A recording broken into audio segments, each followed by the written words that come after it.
Hello, this is Kyle Dallafeld with Prairie Creek Seed, and today I'm going to talk to you a little bit about establishing alfalfa. With alfalfa's small seed size, getting good seed to soil contact is critical to getting a good stand.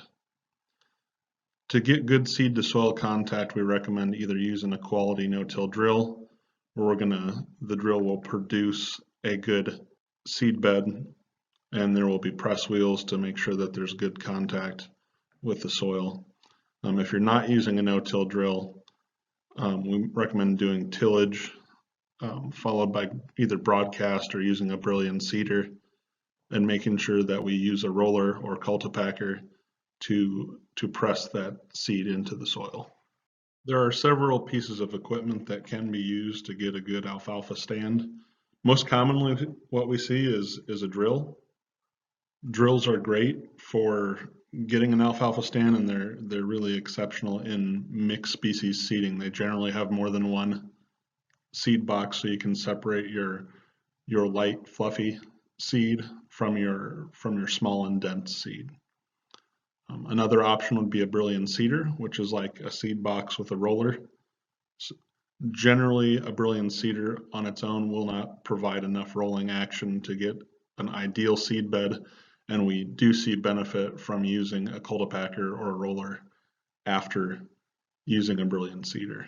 The third option would be to broadcast and roll. So we'd have a prepared seed bed, broadcast our seed, and then use a roller or cultipacker to achieve a firm seed bed. Generally, what we'd like to see is if it could be rolled twice after broadcast. That will give us the best chance to have a good seeding. Recommended seeding rates for alfalfa can vary from 14 to 16 pounds when you are using alfalfa in conjunction with grasses, all the way up to 20 to 25 pounds if you are seeding a monoculture or a stand of exclusively alfalfa.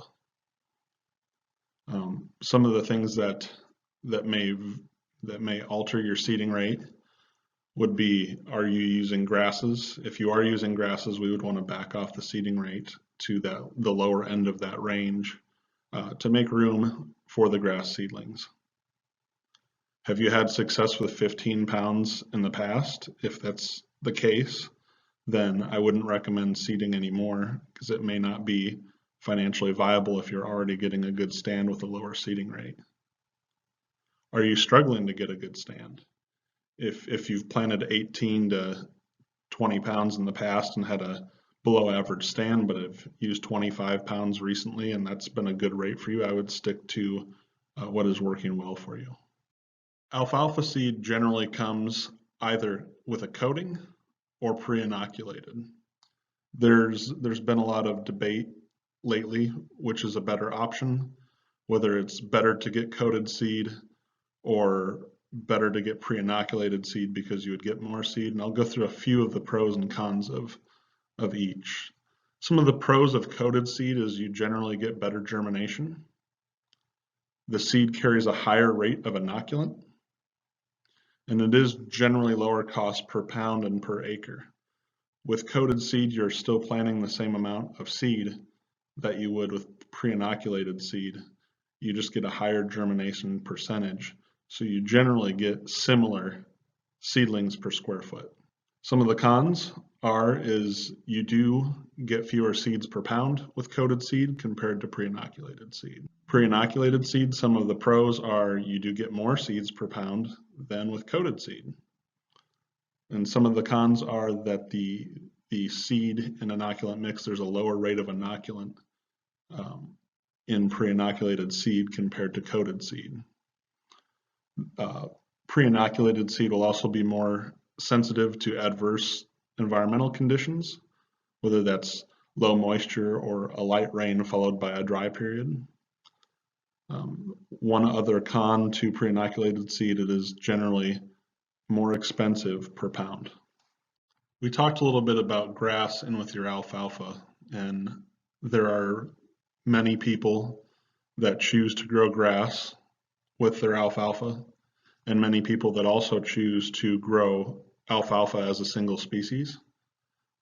There are some arguments for and against grass in your alfalfa stand.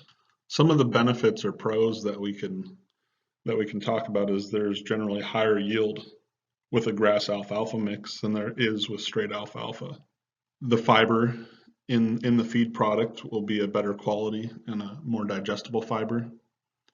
And there will also be a benefit to having more than one species in a forage stand. Some of the cons will be that the product that you're producing, the feed product, can be a more variable feed, and it may vary from early to mid to late season in quality more than a stand of straight alfalfa. Through the years and months and even places in the field, you can also have fluctuating ratios of grass to alfalfa based off of conditions. And one thing to also watch is there can be seed heads in your hay product. What is the best time to establish alfalfa?